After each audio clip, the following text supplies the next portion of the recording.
Welcome to Hungry for Answers with me, Robin Clare, recovery coach professional. Do you love food, alcohol, drugs, sex, social media, cigarettes, or gambling a little too much? The traditional narrative says that addiction to these vices is the problem. The truth is, they are just symptoms. This hit show takes you from recovery to your ultimate life as my special guests and I help you discover how underneath every vice is the addiction to the suffering that developed due to unhealed trauma. So what can you do?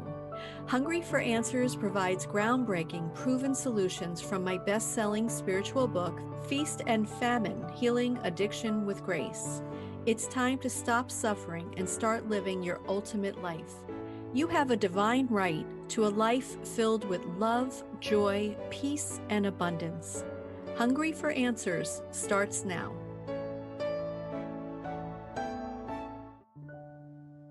Hello, everyone. I'm Robin Clare, and you are listening to Hungry for Answers on Transformation Talk Radio. Because I was so hungry in my 40-year battle with food addiction, I wrote Feast Famine, Healing Addiction with Grace, and this has transpired into this thought-provoking radio show. So stay with us for the next hour and let us help you dive deep into the path from addiction to recovery and to living your ultimate life. Today, I have George Herrick here to discuss what folks caught in the addiction cycle genuinely are hungry for. We'll hear his perspective also on my book, Feast Famine, Healing Addiction with Grace. George played a unique role in the book's production, and I am excited to talk with him about it. George is also a certified master life coach, recovery coach, and artist and best-selling author.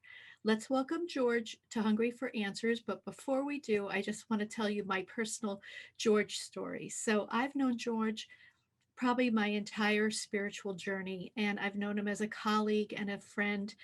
And what I think the role that George played in my life that maybe he may not even be aware of is that he was always my recovery mentor.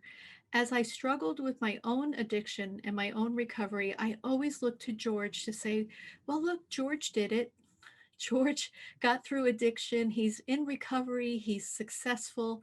He's a friend to many, a loving husband. I can do this. I can do this if George can do it. So George was someone that, as I said, was a mentor in my life, but he probably didn't even know it. So thank you, George, for being here. And I'm so excited to have you as my first guest. Well, thank you, Robin. It's a delight, a treat, an honor to be here. And I didn't know that. I didn't know, I know how we influence each other. And I love that and I appreciate it. And it's really been true since day one.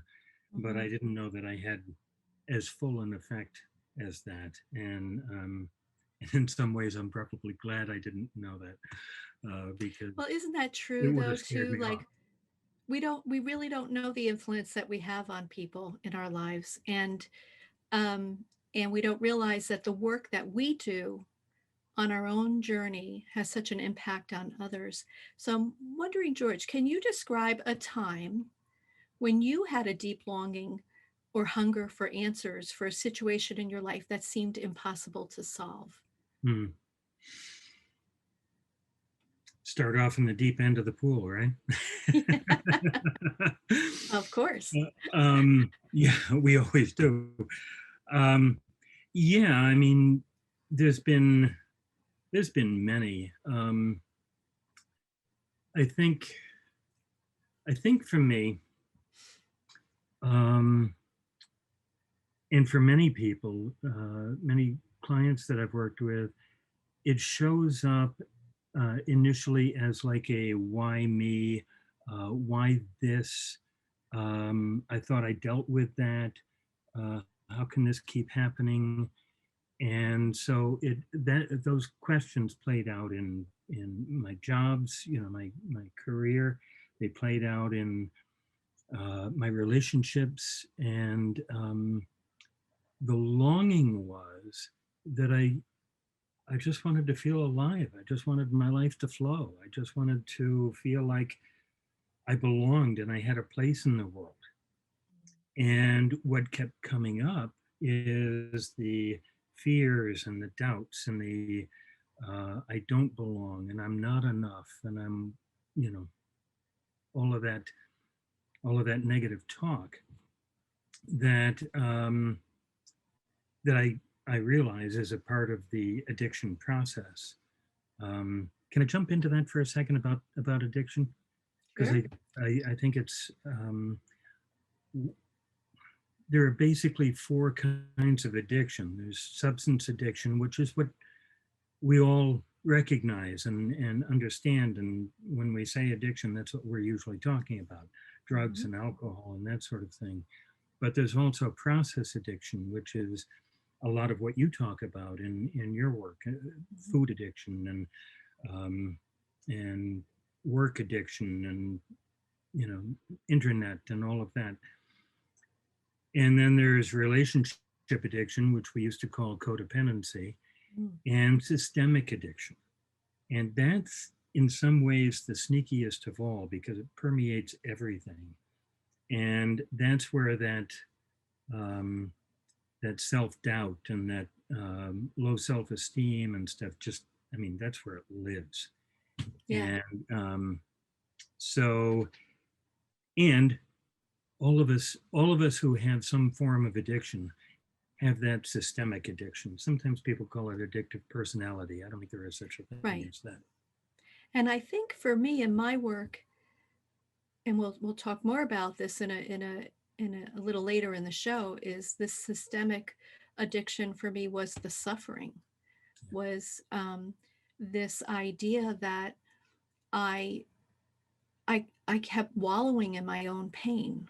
Mhm. And so a question for you, George, is what answers do you think folks are genuinely hungry for on the addiction and recovery journey? Like where do you think they need to find the answers?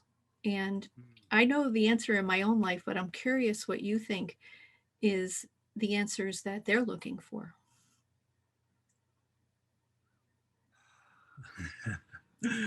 It depends on how deeply into the addiction we are. I I can say from my own experience and working in treatment centers and so on, when we're deep in the grip of the addiction and the suffering, we just want it gone. We just want to Mhm. feel better. We don't care how it happens. Just somebody wave a magic wand, and I want to be better. Um, but ultimately,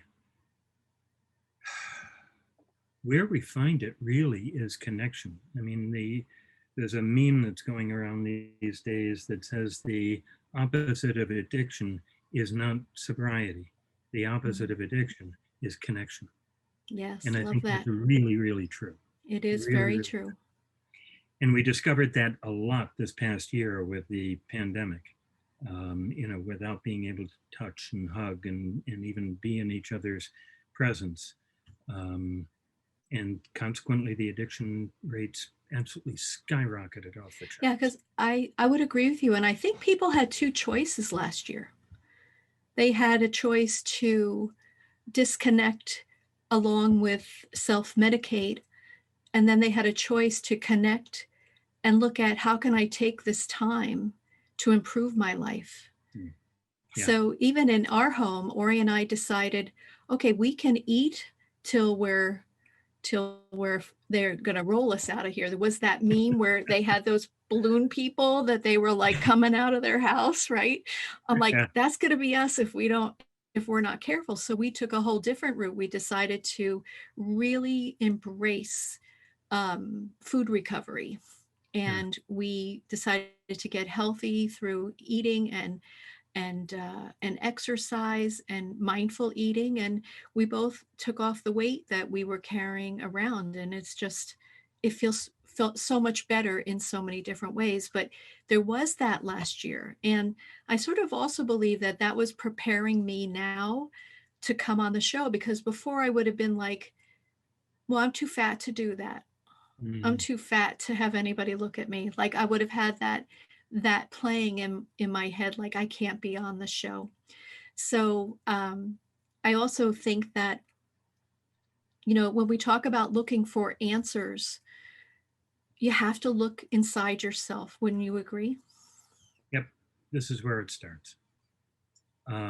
Because I'm the only person. I'm the only constant in my life from womb to tomb. You know, other people come and go, but I'm here always. If I can't connect with me, Mhm. I'm lost.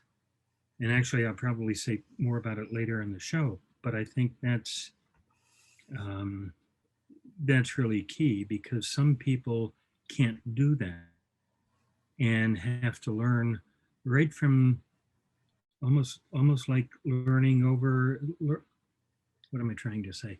Learning as a child would how to Mhm. love themselves, Yes. you know? Yes, huge, because we did learn to not love ourselves as a child. Exactly. We were Yeah. born into self-love, and then through uh, humiliation, through bullying, or maybe even criticism, we learn to move into self-love. So let's just introduce Feast and Famine. So, Feast and Famine: Healing Addiction with Grace is a book that I read. I read it. Of course, I read it 100 times. That I wrote. I'm a channel for the spiritual realm, and I was guided by Sophia, the Holy Spirit, to write this book. And the central premise is that what we're truly addicted to is suffering. And then we choose our addictive vice or habit to feel better from the pain. And so I know, George, you were an early reader of this book because you did the cover, but just curious, when you read that Sophia, the Holy Spirit, said that our true addiction is to suffering, how did that make you feel as someone who has been on the recovery journey for many, many years? Well, I think that's true. The disconnection leads to longing, and the shadow side of longing is suffering.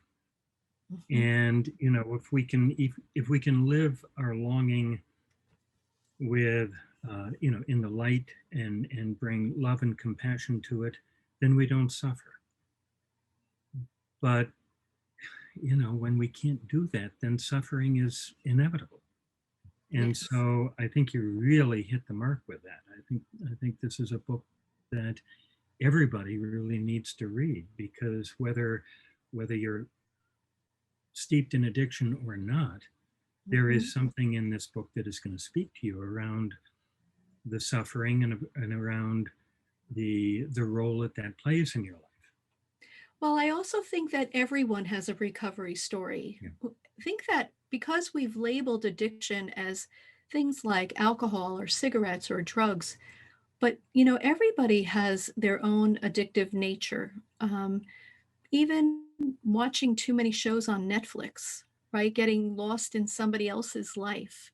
So I think when we come back from our break, what I'd love to do is talk about the beautiful cover that you made for Feast and Famine, and take a look at Sophia's divine healing path, and the four main points of that. And so simple, yet so not simple. And so we'll see everybody when we return.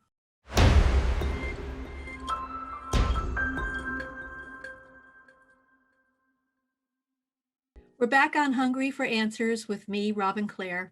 For more information on me and my offerings, please go to clarity.com. That's CLARE-ITY.com. My guest today is George Herrick, who is talking to us about our addiction to suffering. But before we continue, I want to make sure everyone knows how to contact you, George. Can you give us your website information or any way you'd like them to contact you? Sure. Actually, I've got two websites. One is georgeherrick.com, and the other is souldeep-living.com. Great. Thank you so much. Sure. So let's talk about the cover of Feast and Famine. For me, yeah, there it is. Yeah. I knew that that was what needed to be done, and I knew that George had to be the one to do it. So we met for coffee a few times. We went back and forth on some ideas, but let's talk about the concept for the book cover, George, and why, what was your process and why you thought it was important to do it the way that you did it. Yeah, the plate um, on the cover has the kintsugi, which is a Japanese term. The Japanese, when they have a broken plate or bowl or dish, rather than just throw it out, they put it back together with gold, and it's a way of honoring the brokenness. And given what you're talking about in Mhm. the book, it just felt so important to honor the brokenness that we feel and recognize that by through that honoring we can be whole again. um, Yes. you know, we're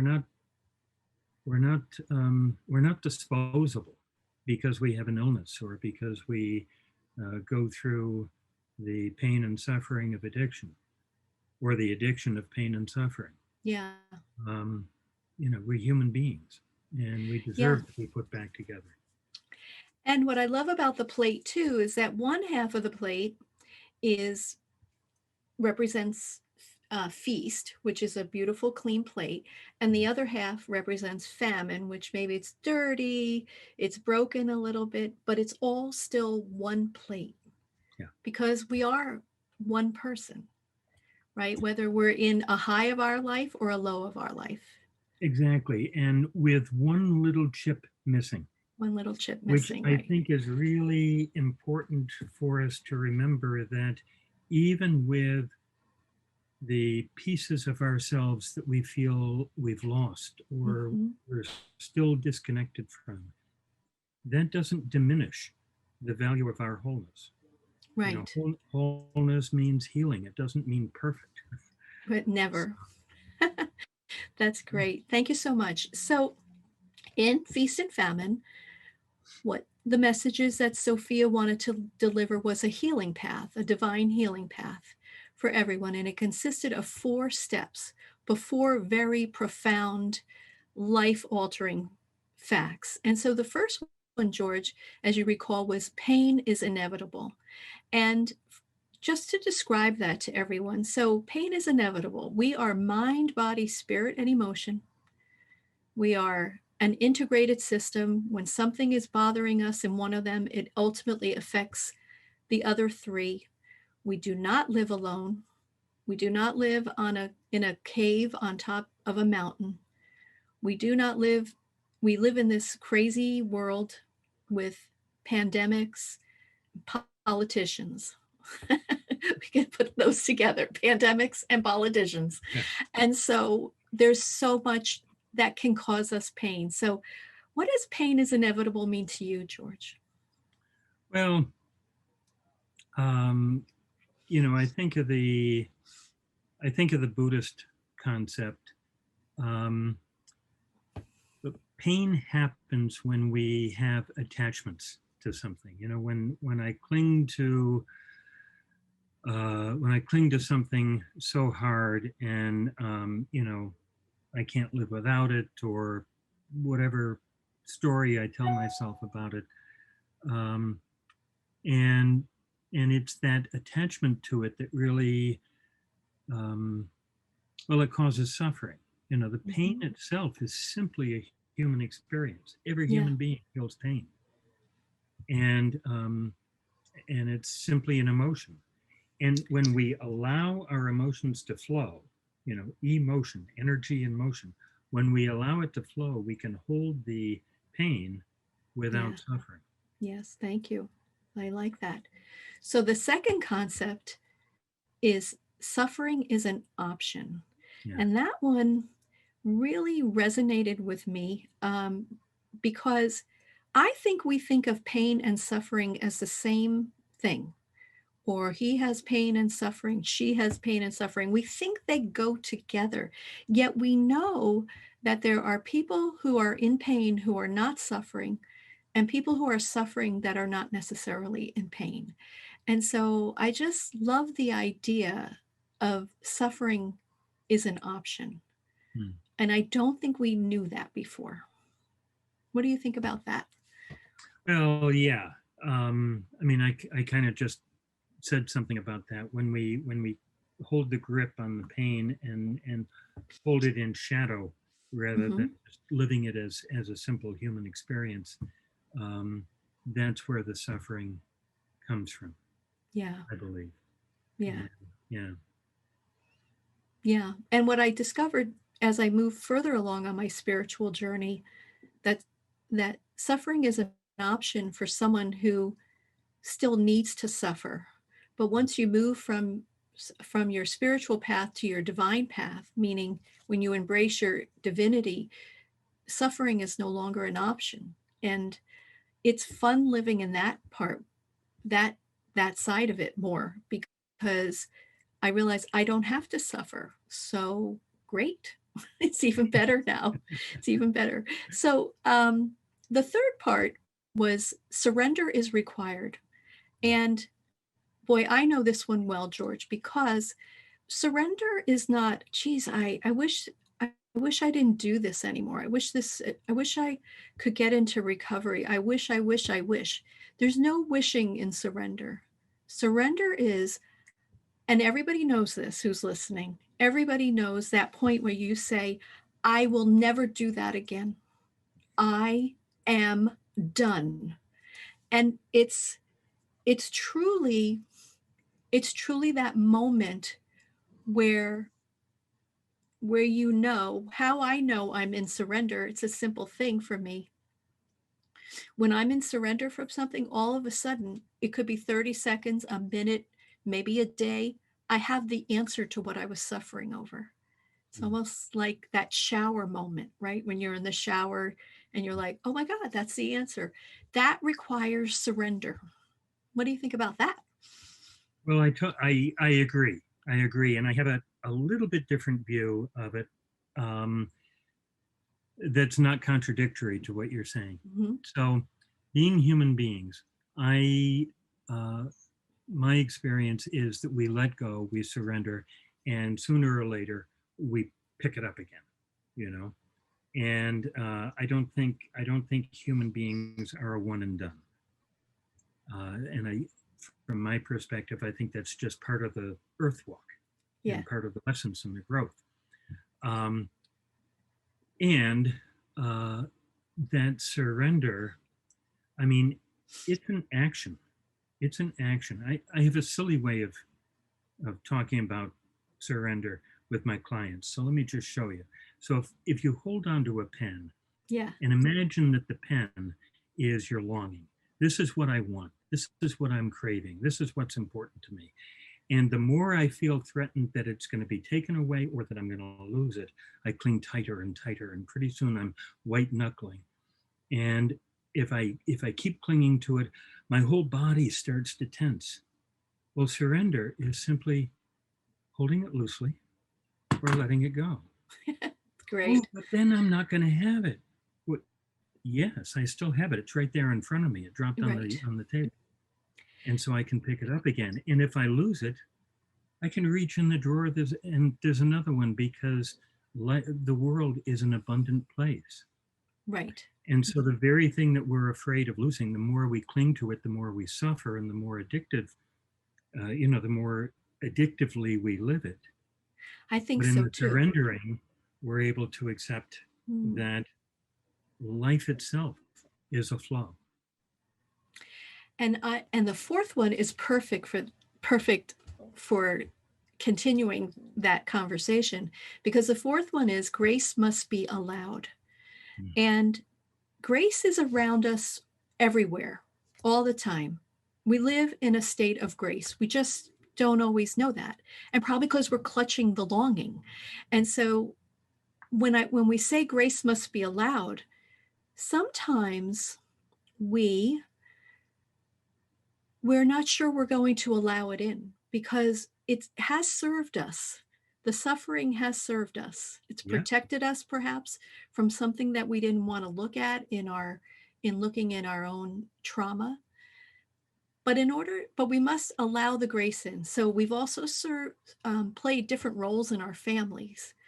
And we've become this person who's everybody thinks of as suffering, or everybody thinks of a different way. And we have to learn how to change the role in our life. So the longing, just to add on to that, when you let go of the longing, most likely the grace will arrive to help you to achieve what you most long for.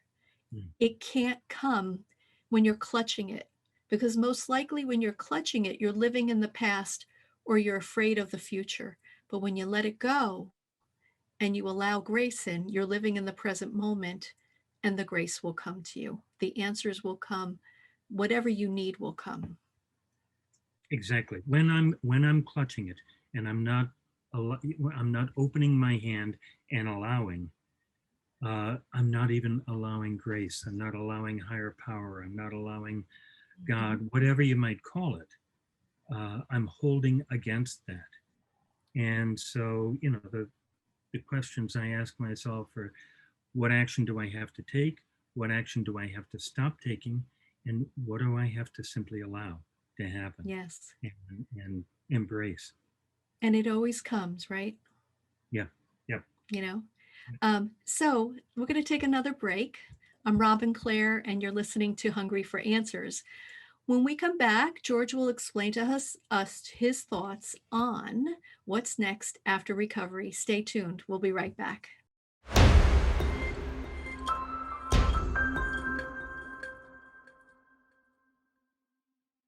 Hi there. We're back on Hungry for Answers with me, Robin Clare, and I'm here with George Herrick.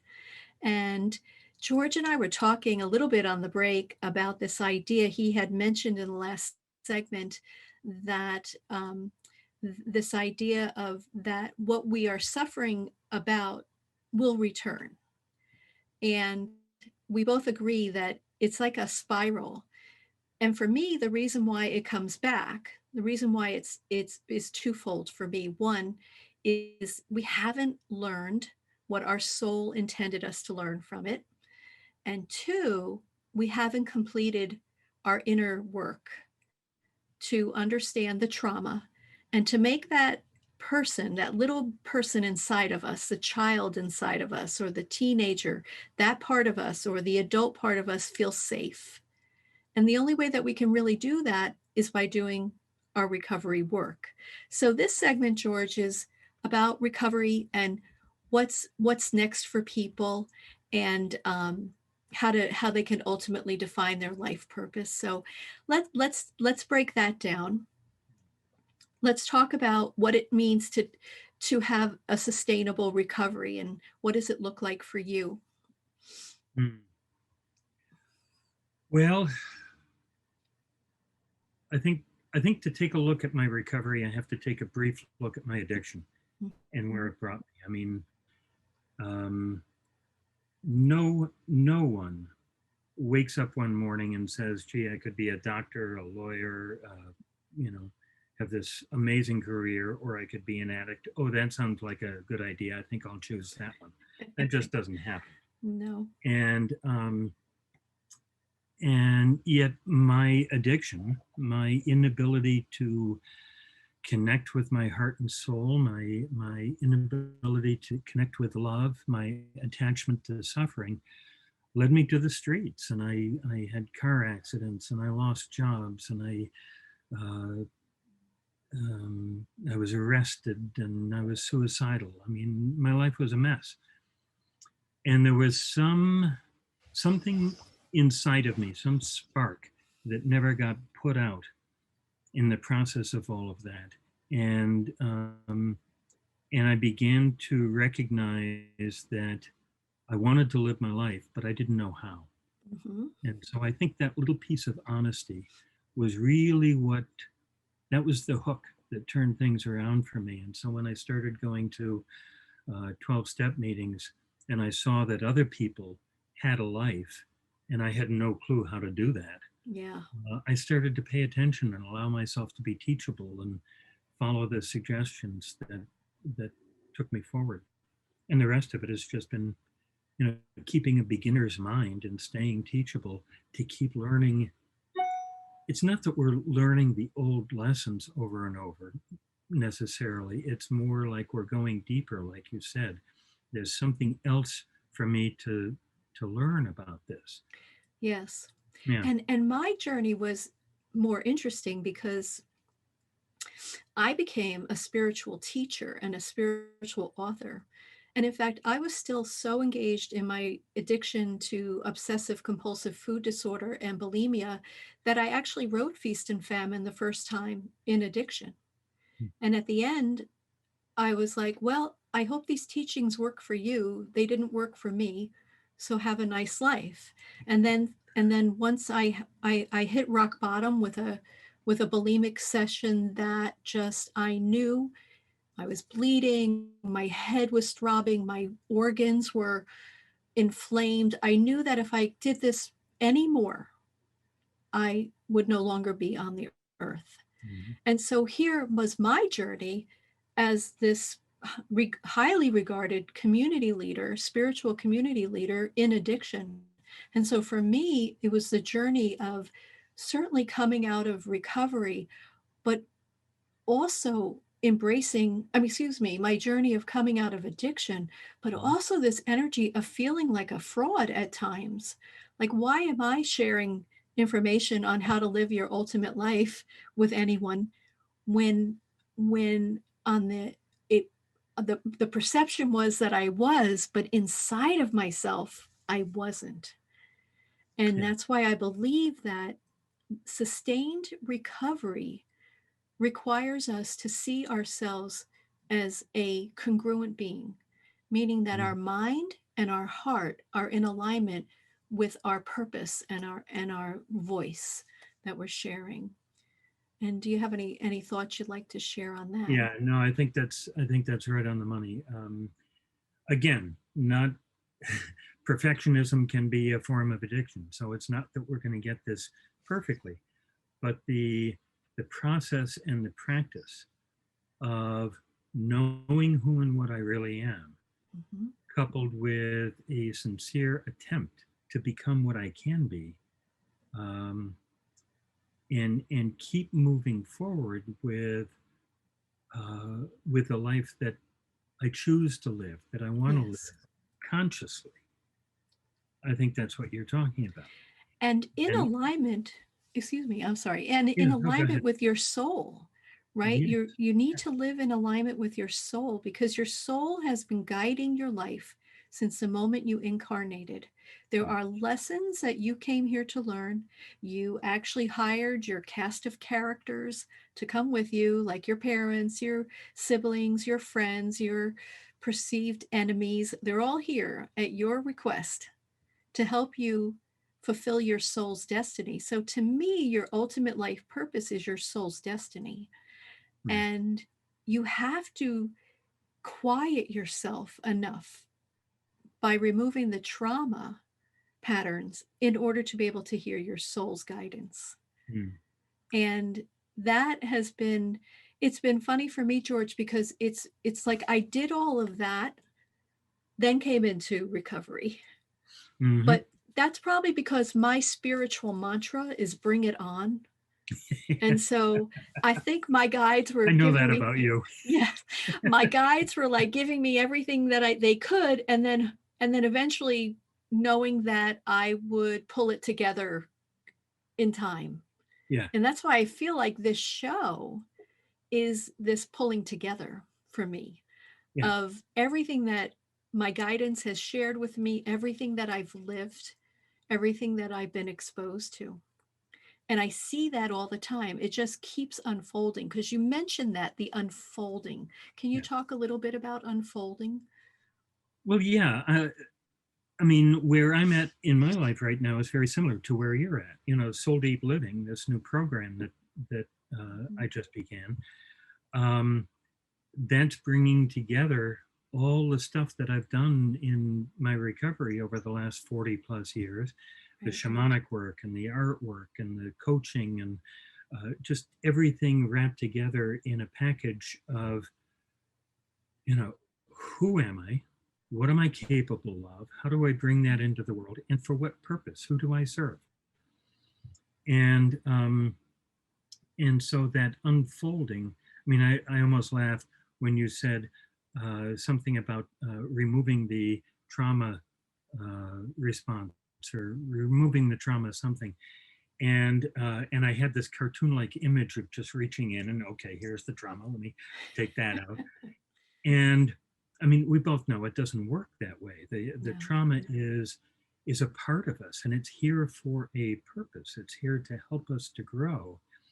And I think a huge piece of the healing is to listen to it not from the standpoint of taking direction from it, but to listen to it from the standpoint of what if this trauma that I experienced is actually a spiritual guide that if I listen, it will, I mean, it's almost like the Heyoka shaman that Hmm. shows you what's not working in order to teach you what is working.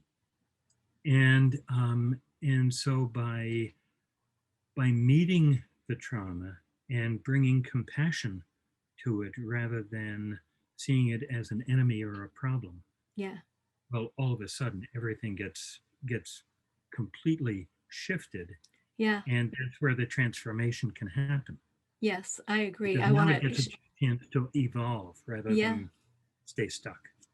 I was thinking while you were sharing that I was in a work doing some work with in my own therapy session, and my therapist took me to a playground, and on the playground were all the different parts of me playing. Some were playing, some might have been sitting in the corner reading, maybe crying over there, whatever was going on. But by the gate to the playground was one part that was sitting there like this, and I'm like, oh, I got to talk to that one.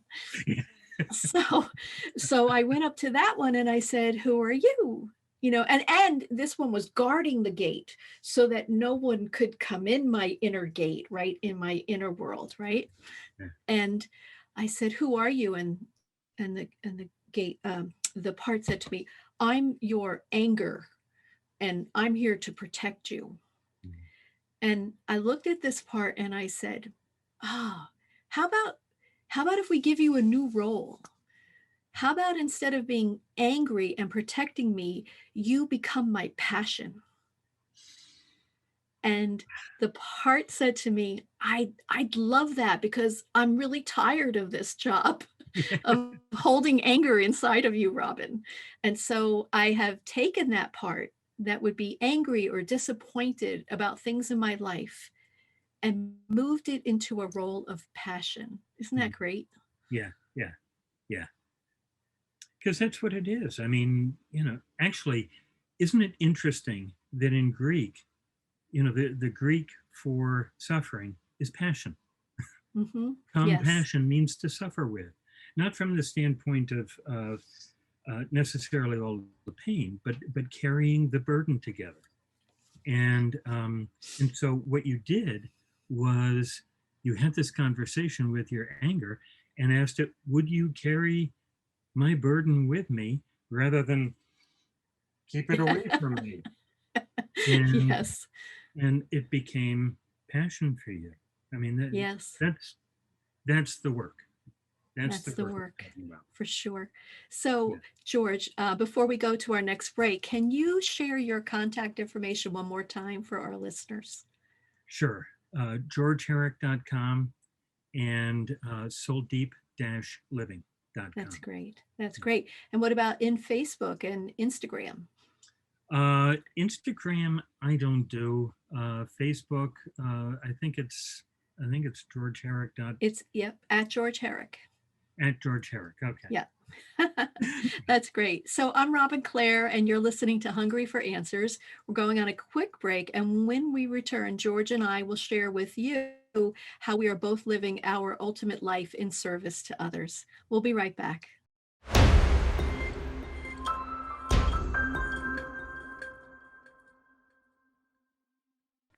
Welcome back to Hungry for Answers with me, Robin Clare, and my special guest, George Herrick.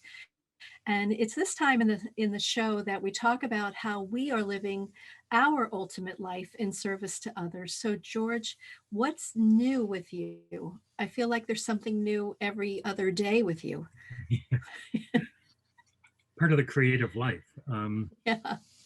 It's one of my greatest blessings and one of my greatest curses, and probably one of my addictions is that the next shiny object always draws my attention. But I mentioned before about soul deep living, and I just started a group. Actually, we just started last night. Um, and that really is where my focus and my attention is right now, because it does bring my artwork, my passion for art, and my passion for the um, shamanic work and nature and meditation and coaching, and brings it all together in what feels to me like a really delicious way that Mhm. creates not just possibility and potential, but really has the, well, what we experienced already is it's created a transformation in in the group just in the first night. Yeah. So I know I'm onto something. Yes. I Yeah. think that happens when you know this because you're doing it. When you Yes. bring all the pieces together into something larger than yourself with a purpose that's larger than yourself, just buckle up because the universe is going to run with that. Yeah, I agree with that because that's how I feel about my writing coaching program. I was trying to figure out. I too have used to have a habit of. I would be divinely guided to do something, and I'd be like, "When now? How high? Jump? What now? Okay, let me do this." Right, and so I would be have all these things out, and I really I said, "What should I do? What's new for me?" And what's new for me? I have so many things going on, right? Like I need something new, and the message I received was follow your books. And so I looked at all of my books, and what I discovered in my books was the journey from spiritual to divine, meaning the journey of like being on the spiritual path to becoming your spiritual path. And so one of the things I love to do on that in that is to help others write their recovery story. Now, this doesn't sound like they go together, but recovery takes a certain level of spiritual development, I think, to stay fully sustained in your recovery.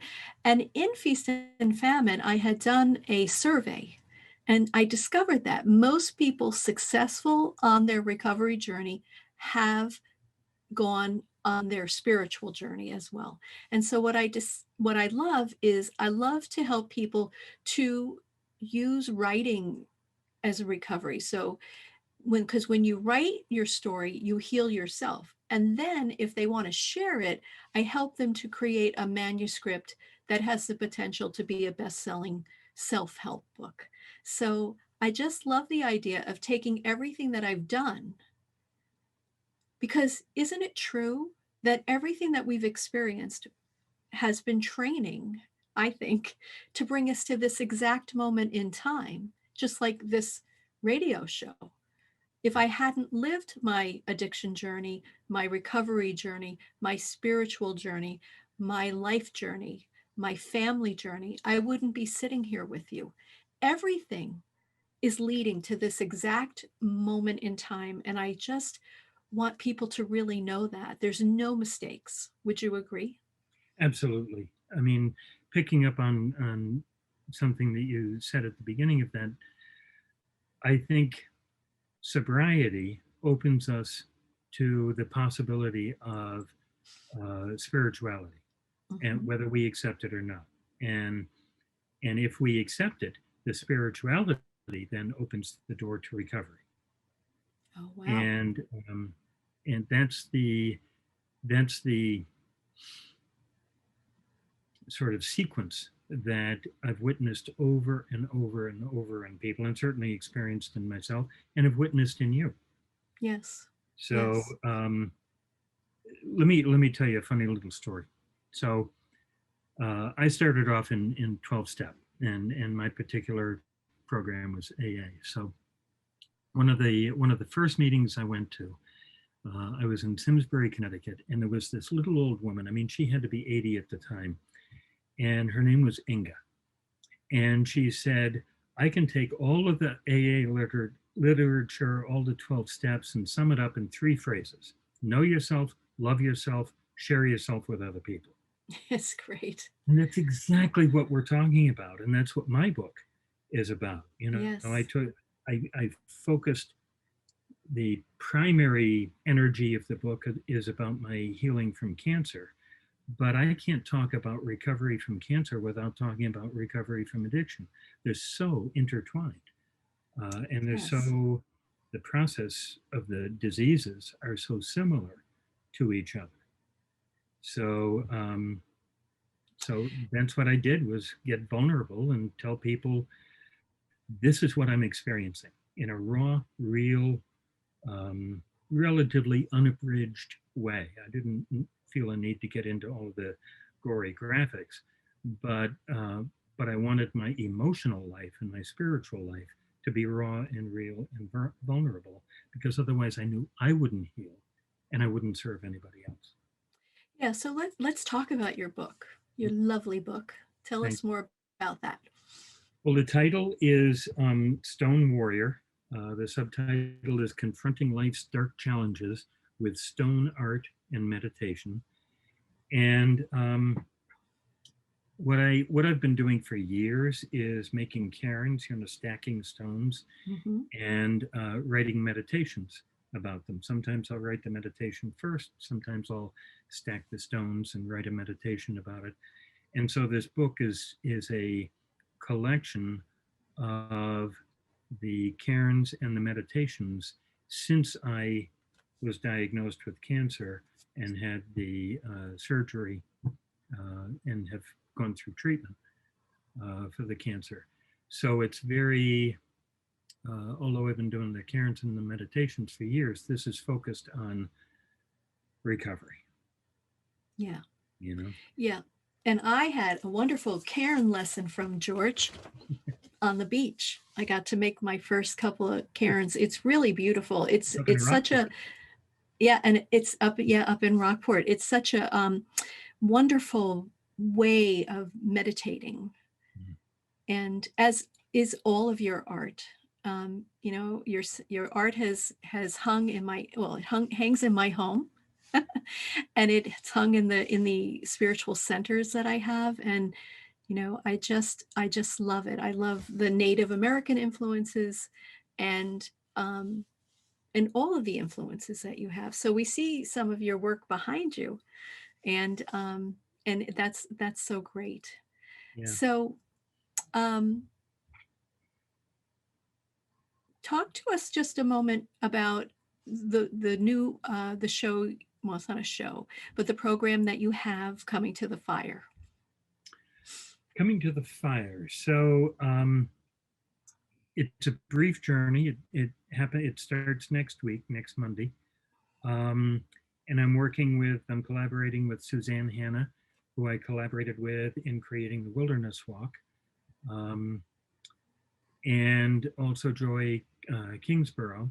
And the process of coming to the fire, um,